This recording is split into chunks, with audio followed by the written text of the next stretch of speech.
Hi, Lenny. Hi, Nancy. Welcome to episode 83 of the Front Porch Book Club. The Front Porch Book Club is a podcast that meets twice a month. We like to dig deep into the relationship between characters and the worlds they live in. Grab your book and iced tea and join us on the front porch. Lenny. Yes? One of my in real life book club friends sent me a link that the New York Times has released its list of the 100 best books of the 21st century. Okay. These are the best ones. From 100 years? No, just the 21st century. So basically the last 24 years. Oh, the last 24 years. Okay. Here's a little quiz for you. One of the books that we have read for the book club is on that list. Oh my goodness. Which book? Okay. Well, I do have a guess. I'm thinking it's probably a nonfiction. If they think that this is so important, then I'm thinking nonfiction. I'm impressed. Keep going. And I am thinking I Am a Man. Oh. Because I think that that's an important message for all time and all people. No. No, that wasn't it? That was not it. Okay, my second guess. I have another guess. Okay. Hidden Valley Road. Another excellent guess. If I had been using your thinking, I also would have guessed Hidden Valley Road. But no. No. So which one is it? It came in at number 67, Far from the Tree, Parents, Children, and the Search for Identity by Andrew Solomon. Oh, now that does make sense. I can understand that and I can appreciate that. The book was very inclusive. The way he wrote it was that he had his own experience and then he generalized this into other diverse populations. Mm-hmm. Wow. I think that's a good pick, Nance. What do you think? I think so too.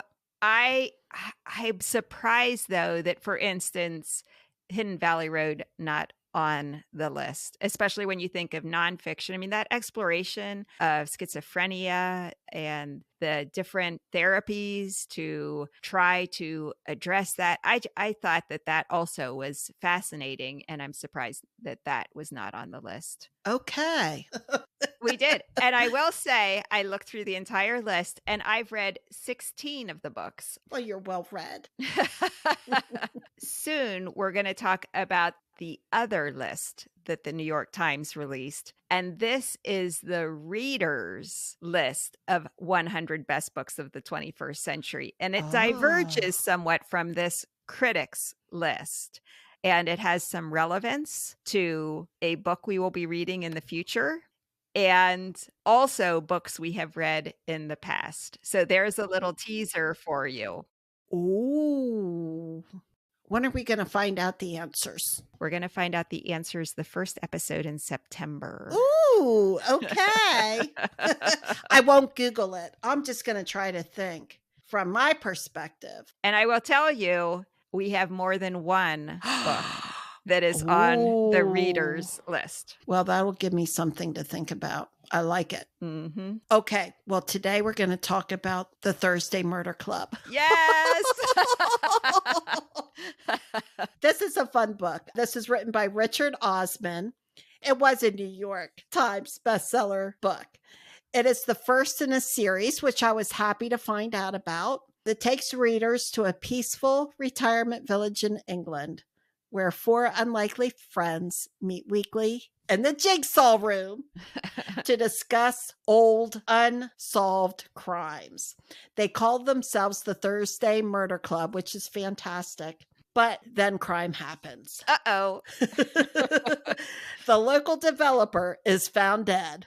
There's a mysterious photograph next to the body. And the Thursday Murder Club suddenly finds themselves in the middle of their first live murder case. And so it's a whodunit story. We have to find out the motive, who did it, why they did it, how they did it. Oh, and it goes on and on and on. On and on and on. So this is a cozy little murder mystery. I am glad that we read this book in the summer. This is a very fun summer read, I think. If your palate is full of heavy, deep literary reading and you just want a little palate cleanser, The Thursday Murder Club is the book for you, I think. Yeah. When I was reading, I'm like, this is a beach read. Like, that's when I Yes. think, like, this is a beach read. Can I take my Kindle to the beach? I don't know. Well, how would the red? Yeah, I got into the whole beach theme summer reading thing here. Absolutely. As you mentioned, it's the first in a series. This one is called The Thursday Murder Club. It's followed by The Man Who Died Twice, The Bullet That Missed, and the fourth is The Last Devil to Die. So, warning about this episode, it is extremely hard to talk about this book without divulging who is murdered, who may or may not be guilty. So, if you haven't read the book, and you don't want to know any of this information, I'm very sorry to say you should probably just stop listening to us now and revisit once you've read the book. But if you're like me and you forget anyway, then keep listening. Like, I'm really good when people tell me jokes, because even if I've heard the joke before, I've forgotten it and I will laugh just as hard the second time. And third time and fourth time. That's fantastic. I read Agatha Christie novels and see the movies. I've read the book. I still don't remember who did the murder. I enjoy it the second and third time around. So if you're like me, keep listening. Or if you read the book, keep listening. Okay. Well, I would agree with you. The story gets a little complicated. Yeah. I actually took notes as I was going through it. But this does have murder. It does have a couple of suicides. So there's this kind of really creepy part of it, but it's all very lighthearted. Thinking of this as like thinking of maybe like on TV, like a Murder, She Wrote kind of thing. We're not crying because people killed themselves or that they were murdered in some kind of crazy way. Yeah. And this is not CSI. No, this is very lighthearted. Yeah. We're not crying. Right. It's called a cozy mystery, Nancy. Are you familiar with the term cozy mystery? Very familiar with the term cozy mystery. You are? Yeah. Okay. Let me tell you what Reader's Digest says about cozy mysteries. A cozy mystery is considered to be more gentle than other subgenres of mystery. They don't usually feature any on-screen violence, graphic descriptions of sex or profanity. Instead of having the main character be a professional sleuth, they tend to be someone who has been pulled into the mystery through proximity, which is exactly what happens with these characters. They might have discovered the body, worked for or near the murder victim, or have a job that allows them to be close to the investigation or gossip surrounding it, like a pub or a coffee shop owner or an innkeeper. Often these protagonists are female, but they don't have to be. So that's the end of that quote. But that is this cozy mystery to a T. These are just a bunch of senior citizens who meet in the puzzle room. And then this real life thing happens. So they're all abuzz about who did it and what clues they have and trying to uncover the mystery surrounding this. Yeah. And the murders literally come to their retirement village. So they are in it. And they know people. Yes. They even become the suspects because they are present. Yeah, that's right. For one of the murders, they are. Yes. So it's a cozy mystery, but that does not mean that it's a simple story. Now, you mentioned that you took notes. I did. Which I can understand. I thought this book had a really complicated plot. And in this book, there are a lot of bodies that pile up to keep track of. Yeah, there are. Over decades. Exactly. So the first one is Tony Curran. He's a former drug dealer who doesn't feel bad about the people he's murdered in the past. So again, not crying any tears over the fact that he's been murdered. Then Ian is a developer who we hate. He's the owner of the retirement village, and he's buying more land to further develop it and really overdevelop it in the minds of the people who live there at the retirement village. Then there's someone who was killed in the 1970s who is unburied. And then there's even more after that. So I really like Richard Osman's writing because here are these people who are killed, and some of them we're not sad about. I guess some of the bodies we are sad about how they died and what brought them to that. But he does a great job of showing who people are by what they're thinking. That's really how we understand a lot of the characters and the things that they do. I mentioned that Ian Ventham, the developer, is killed. And this is pretty early in the book, although he is the second body. But we already hate Ian by page 37. Oh, yeah. He's a despicable person. And I will read some of the description that Richard Osman gives us of Ian that makes us hate him. In this little excerpt at the beginning of the book, Ian is meeting with the daughter of someone who owns the land that he wants to buy, Karen Playfair. And she's in her 50s, works in IT. This is what he's thinking about Karen when he meets her. He wonders exactly when Karen had given up on life and started wearing long, baggy sweaters and trainers. And you'd think, given that she works in IT, she could have Googled Botox. She must be 50, Ian thinks. Same age as him. Different for women, though. Ian is on a lot of dating apps and sets a strict upper age limit of 25. He finds the dating apps useful because it can be hard to meet exactly the right kind of women these days. They need to understand that his time is limited, his work is demanding, and commitment is hard for him. Women over 25 don't seem to get that in his experience. What happens to them, he wonders. He tries to imagine why someone would choose to date Karen Playfair, but draws a blank. Conversation? Well, that runs out soon enough, doesn't it? She'll be rich soon, of course, when Ian buys the land. That will help. And then next paragraph, a little bit later. On dates, Ian has his tried and tested material. He'll impress young women with pictures of his pool and the time he was interviewed on Kent Tonight. He had already shown Karen pictures of his pool because you never knew, but she simply smiled politely and nodded. No wonder she was single. Yeah. So,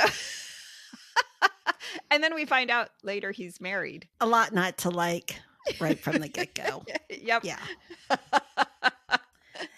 Yeah, there's a lot there to unpack.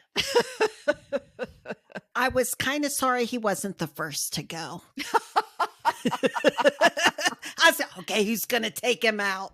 I've already got a list. That is true. I thought he was going to be the first one. Yeah, and then it wasn't about him. I'm like, okay, here's a twist, because I thought for sure we were going to see Ian's demise quickly. There were enough people that he had ticked off and didn't like. And some of those senior citizens didn't like him parking in a handicapped spot. So, yes, or the land that he was developing, or moving the graveyard. There's a lot there. It ended up being poor Tony at the beginning, but Ian got his. That was good.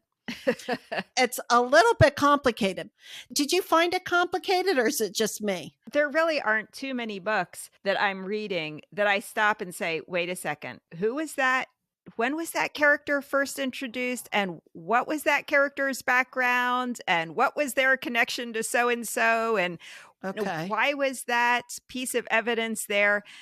And even after I finished the book, Lenny, and this never happens, I went back and looked at the first instances of some of the characters being mentioned to figure out what I had missed or how they connected, or wait, was that a loose end? Did I miss that? How was that tied up? And everything was tied up. And then I even went to some websites that do summaries of books, like chapter by chapter summaries, and read through those to remind myself who the characters were. Now, unfortunately, the summary websites I went to, I think were all English. And I think that some of the names have been Americanized in the version that I read. And so the names were a little different, but then I caught on to that and I realized, oh, okay. Our names are a little different in this volume. And in England, I think they're different. It's like the auto and the Uva. Yeah. Mm-hmm. Exactly. Okay, well, I'm glad it's not just me then. But you did mention Cyprus, Turkish Johnny, one of the characters. Yes. who is always kind of hovering around. How is Turkish Johnny involved? He's gone back to Cyprus. Did you think about our book that we read about Cyprus and then understand some of, they didn't go into it in much detail, but the author talks about the conflict in Cyprus. Was he a Greek? Was he a Turk? Where was he during the war? Did you pick up on that? I did. I felt very well read at that point. I'm Yes. like, oh, I know something about Cyprus. And that all these people then immigrated to Yes. England. Yeah. And the Turkish line, and we've got the Catholics over here, and then we've got the Turkish people over here who are Islamic mostly, and the blending of the cultures and what was going on. I absolutely thought of that book. Wasn't that fun to have read that book? That was fun to know a little bit of history about something. We didn't have to wait for the author to tell us about that. We knew that on our own. And he didn't. He kind of expected us to have that background. Yeah, because I think he was writing to English, to people in England. Yeah, there were some things that, like news shows or TV channels, that kind of fell flat on me. Like I didn't know, but you could tell what he was talking about. Right. But yeah, people who live in England knew that stuff firsthand. Yeah. Well, okay. Talking about characters, there's 4 main ones. Yep. So we'll start with them. And these are the 4 senior citizens that live at the retirement home. What's fun about them is that they all had a life before coming into this club. So Joyce was a nurse. So she's an important person to have in the murder club. We've got Elizabeth, who's Secret Service. Ooh, that's very interesting. Very shadowy. Very background. shadowy. In fact, as we go through this, you can see that each one of these people could be the murderer. Ibrahim, he was a psychiatrist, so he knows people, motives, that kind of thing. Ron was the trade union leader. He doesn't mind being a rebel rouser. He doesn't mind speaking his mind or going up against authority. He's a fantastic character. So they have very different backgrounds, and they're each facing their own kind of life stories as they're aging, and they have interesting sleuth ability as we're going through this. Joyce is recruited to be part of the Thursday murder club as the book gets going. And we kind of see things a lot through her eyes. And she also writes in her diary. Okay, so Joyce gets invited because Penny was a part of their club, but now Penny's in the nursing home and not doing so well. We kind of love these characters because of the shenanigans and the personality that they have and what they're bringing to the book. But they're coming into their time of life where they have some maybe limitations. Some of these are societal limitations because of their age and what others think of them as a group. But they're all really smart and capable people. So it's really an interesting group of characters. Who was your favorite? I did feel that Joyce was the main character of this book. You mentioned that she has her diary. She watches what's going on. She's very quick. She's very curious. In a lot of ways, I think she thinks she is the lesser member of the group. She thinks the other 3 are also accomplished and smart, and she's just Joyce. You mentioned her diary entries. They are so funny and cute and so self-effacing. I really enjoyed that. She decided to start back up writing a diary because she was so excited about being invited to join this club. You just get a sense of her personality through what she writes. I'm going to read a short excerpt here just to give you a sense of who Joyce is and what she's all about. Okay. If you think I have muesli every morning, you've got the wrong idea. But this morning I did. And as things turned out, I was glad of the energy. It is gone 10 p.m. now, and I have only just put my things down. At least I had a snooze on the train home. I was having my hair cut this morning with Anthony. We were nearly done and just having a lovely gossip when who should arrive but Elizabeth with a tote bag and a flask, both of which were out of character. She told me a taxi was on its way and to get ready for a day out. I have learned to be spontaneous since I moved to Cooper's Chase, the name of the retirement village. So I didn't bat an eyelid. I asked her where we were going so I would have an idea about the weather, etc. And she said London, which surprised me, but it explained the flask. I know exactly how London can be, so I popped home and put on a nice coat, and thank goodness I did. This is just her, just chatty and ready for anything, and Yeah. goes down different paths about different people. And I just think she's adorable. Yeah, she is. Well, who was your favorite character? I really like Joyce, but Elizabeth, I kind of thought she's the mover and shaker here. She's the mastermind. Yeah, definitely. She's exposing some of this to Joyce and getting Joyce involved. Joyce is a part of this. I can use Joyce this way. Mm-hmm. Now I've got these two guys over here. How can I use Ron? Now I'll get Ron to do this. How am I going to get Abraham? And how can I use him? She's kind of like the mastermind of putting all the pieces together. You kind of get a feeling that she's very bright. Now, Secret Service, I'm going to say, you probably have to be pretty bright to be in the Secret Service. Probably. And you got to know a lot about motive and what makes people tick. Mm-hmm. So I would say between those two ladies, I like Donna too, the police officer, the other side of being young, and she brings a different. So I think the female characters for me, I really liked a lot. I would say they were the top three.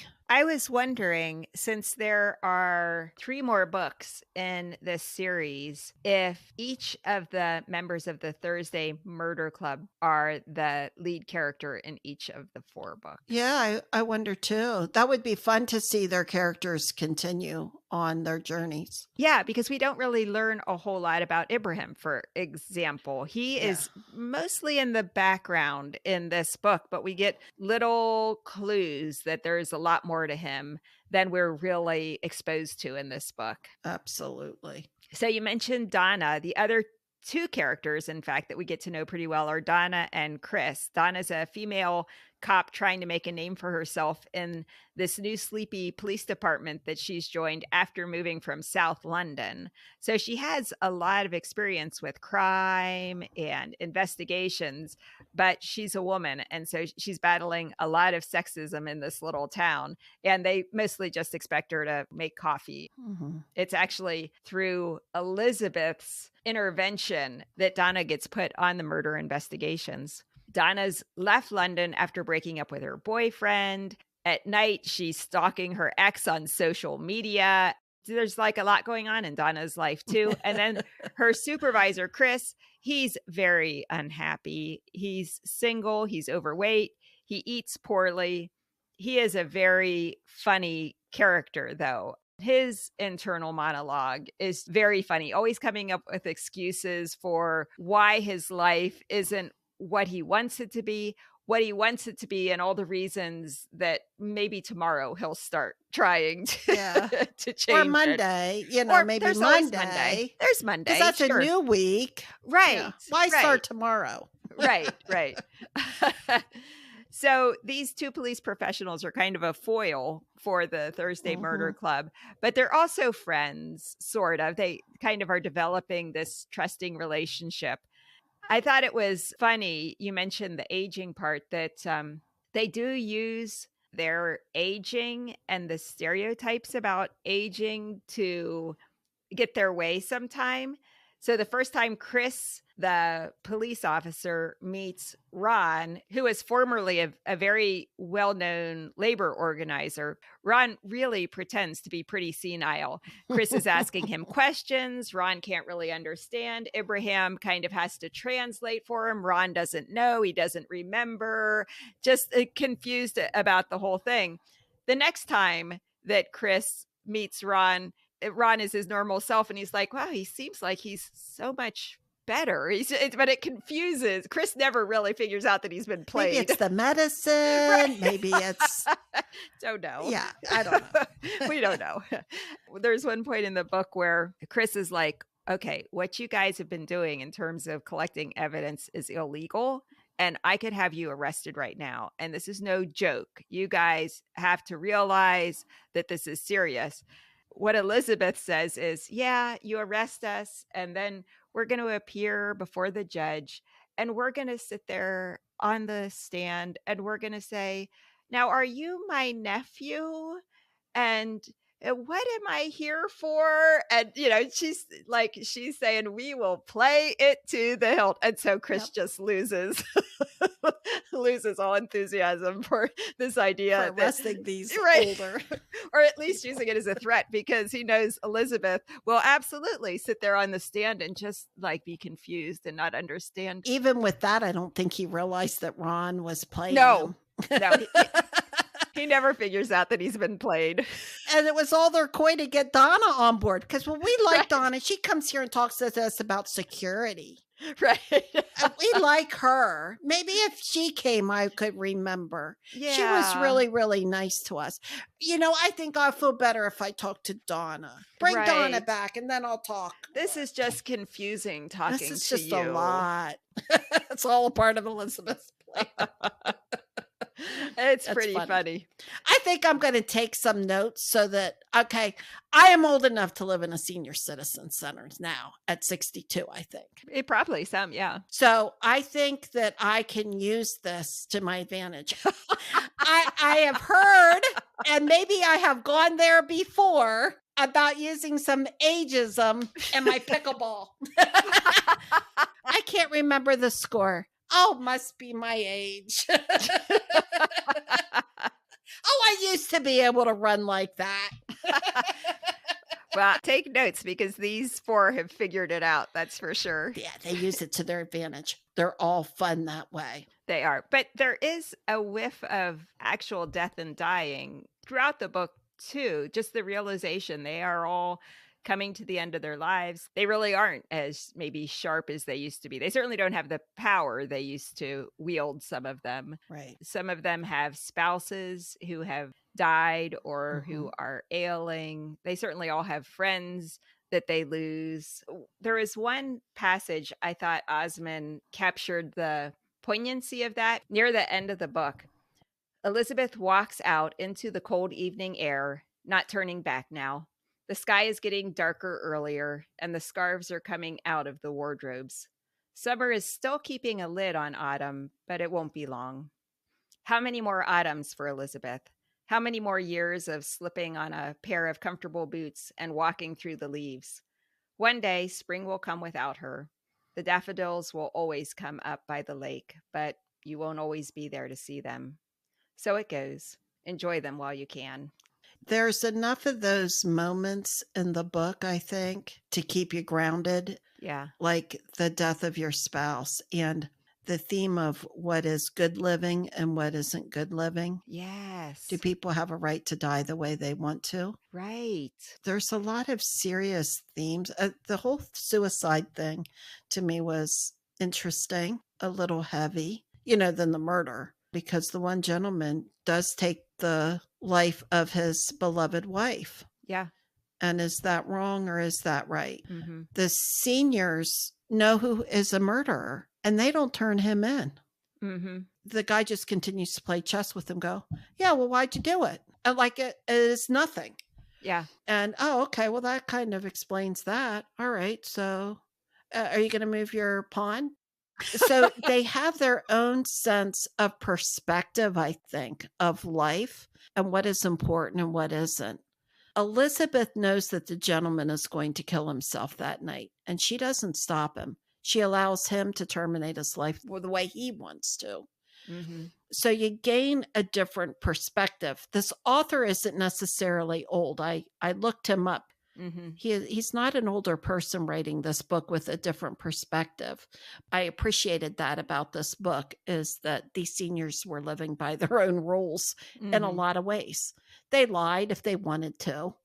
They drank too much if they wanted to. They said things like, who's going to arrest us? We're a bunch of old people. We can kind of do what we want with this evidence. You gonna, is it really that important? Don't you have enough things to do besides writing us up for this, their perspective is different because of their age and their experiences. So what'd you think about the love Oh, stories? we got a lot. Yeah. We got we got a lot of murders. We got some suicide. We've got decades. But then we've got these love stories in here. He Mhm. just weaves a lot of things into this book. Joyce loves her daughter. Joyce also loves her first husband, who is no Yeah. longer with us. Now, that's a theme for a lot of senior citizen women. They lose their first love. So we've got that. And so she's trying to find love again. And she Yes. kind of is toying around with a couple of different people throughout the book. She knows how to hook a man. She does. She'll cook for them and stuff like that.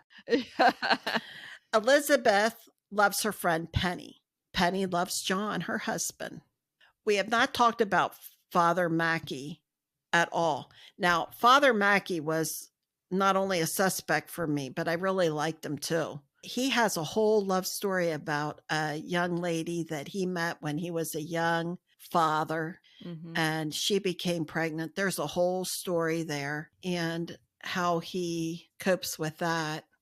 And then we haven't talked about Bernard Mm-mm. because Bernard loves his wife. He doesn't know if he can be with Joyce, I think, because he just loved his wife so much. Yeah. So we do have a lot of love throughout the story and people grieving the loss of some of their loved ones and going on without them. Mhm. Did you think that Chris and Donna were going to hook up? There were so many clues in this book that Chris and Donna were forming this relationship, but it honestly made me kind of uneasy because I thought, I just don't know that they really belong together. He's her supervisor. He's Yeah. a lot older than she is. It kind of was a little uncomfortable feeling that it felt like the author was setting up this love between the two of them. And then there was a twist at the end. It wasn't between the two of them at all. Which I was glad. Yeah. I was glad, but I did not see that coming. Did you? No, I didn't either. I thought these two might hook up, and I'm like, he's a little too sexist, you know? He's a little too old. Like, he's old and set in his way. She needs to be with somebody young, and her life is just beginning, and somebody who believes in her, and somebody who's not her supervisor. Oh, definitely. Yeah. And then there are a couple points in the book where, as we mentioned, Joyce kind of is almost trying out different men in the community who she meets. Isn't that fantastic? It is. Well, Ron gave me a kiss on the cheek, my first meeting of the Thursday Murder Club. Well, I'll have to Yeah. think about that. It took me back a little bit. Yeah. And then there's Bernard, who she's cooking meals for and Yeah. wondering if he would be interested in taking a trip with her and how she might ask him about that. She's so loves her late husband, but she's open for business, I think. Oh, yeah. And she has to figure out how to do it. You know, for a lady her age, she really probably wasn't going to ask that person out directly so Right. much like young people. So she has to figure out how to do this in their culture. Mhm. And he's a certain age, she's a certain, but she's got her moves, you know, she's working it. Yeah. She's having a kind of a pretty good social life there, I think. And in fact, do you remember her daughter at the end of the book says, I haven't seen you this happy since Dad died. Yeah. I love the community that you found here. You're alive again. Yeah, she's coming back to life for sure. She's got stuff going on that she's thinking about. Mhm. I want to talk to you a little bit more about her because at one point I'm thinking she did it. I know. I thought it was going to be She- Joyce. She knows her way around needles Yep. and medical. Yep. Elizabeth, I thought too, could absolutely have done it. She's smart. Right. She is able to see things that other people can't see. She can manipulate people very easily. Yep. She's a mastermind. Yes. She can get all these people and give them their marching orders and they'll follow her. Mhm. But there's a lot of suspects in this pool of people. Like you said earlier, any of the four of them had a possible motive and certainly the ability to be a murderer of one of the murder victims. And smart and capable. So when you go back to the issue of ageism, oh, they're all smart and capable of doing this. Yeah. They absolutely have the ability to do it and to get away with it. Yes. In the end, were you able to guess the murderer? No. Me neither. What did you think about them not turning him in? Elizabeth's husband certainly had figured it out, and he intimates that there's no way Elizabeth has not figured it out either. If he's figured it out, he says, I know Elizabeth has figured it out. I wish the author would have shared why they liked him. I don't think they saw him as a threat. I think in some way they felt justice had been done. And it seemed like justice ultimately was a theme in this book because Penny takes justice in her own hands, we find out, when she was a police detective. Elizabeth, we don't know much about her shadowy past, but we understand that she took justice in her own hands when something needed to happen and it didn't happen. She made sure it happened. Yeah, there's a little bit of a shady spot there in her past that we're not really sure what was going on. Yeah. Yeah. Abraham still has his files of his clients. That's not right. You don't do that. What is he What's doing? he doing? Yeah. What's he doing? He's rereading these old files. Like, what? Right. What are you doing? So I think they all are coming to terms with what justice means in life. And I think for them, they think that justice was done. And it would be more of an injustice for him to be prosecuted for this than just letting him continue to live. Yeah, I see your point there, Nance. The justice theme was pretty strong there. I think if Ian had lived, that justice would not continue. Right. So in taking him out, okay, he did what he had to do. There is a little bit of an Old Testament eye for an eye, tooth for a tooth theme in this book. There is. Well, you rack up a lot of murders. That's for sure. There's exciting news about this book, Nance. Mm-hmm. It's being made into a movie, which is hilarious because we do books like this that are being made into movies. We do this after we pick these. We pick these books back a year, sometimes 6 months or a year before we put them on the book club, and then we put them out on our website so people can see what books we're reading for the upcoming year. So we're not picking books that we think, it's going to be made into a movie. Let's choose this book. These are books. And then because of the Front Porch, they gained notoriety. Absolutely. And then Steven Spielberg was listening and decided to pick it up and make a movie. Yep. So he is going to be creating this movie. And we even have a cast, Nancy. The perfect Elizabeth. Helen Mirren is going to play Elizabeth. She is a perfect Elizabeth. Yeah. Ben Kingsley is Ibram. Pierce Bronson, a little bit of a surprise. That one seemed like a surprise too, because I think of Ron as being a very stocky, hulking, blue collar kind of a guy. Pierce Brosnan was James Bond. Yeah, and really good looking. A certain demeanor about him. But yeah, I kind of picked up Ron as being a bit husky, some muscle to him, a rebel rouser, drinking beer with the guys, just a different kind of person. And then for our nurse, I don't think I know her, Celia Embry. I think she's a well-known British actor. And then some of the other cast have been named. The roles have not been specified, although I think we could probably guess. And again, these are a lot of British actors that I think are very well known. We know some of them. David Tennant, who of course was Doctor Who, Jonathan Pryce, very famous, Naomi Ackie, Daniel Mays, Henry Lloyd Hughes. Those last three actors, I don't know. If I had to play anybody, I would play Father Mackey. I liked his character a lot. I want to be the father. He wasn't really a father, but that's okay.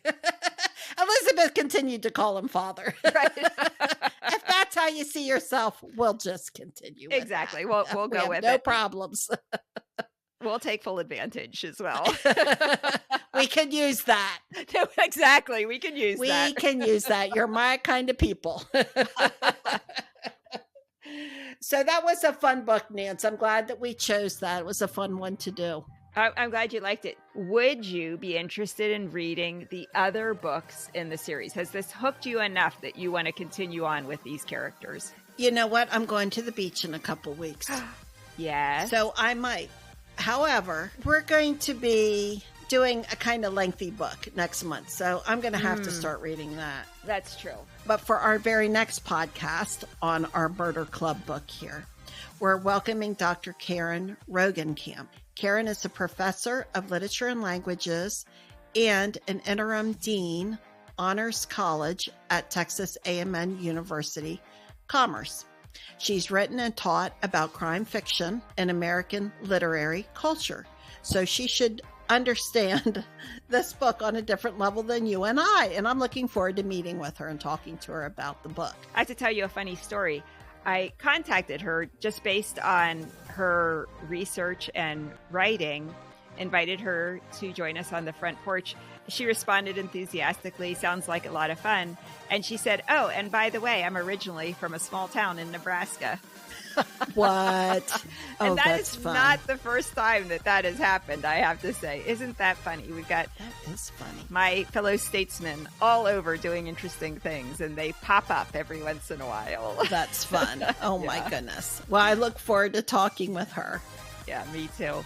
Well, everyone, thanks for listening. Our website is frontporchbookclub.com. Our episodes come out twice a month on the first and third Wednesday of each month. See you next time, Lenny. See you, Nancy.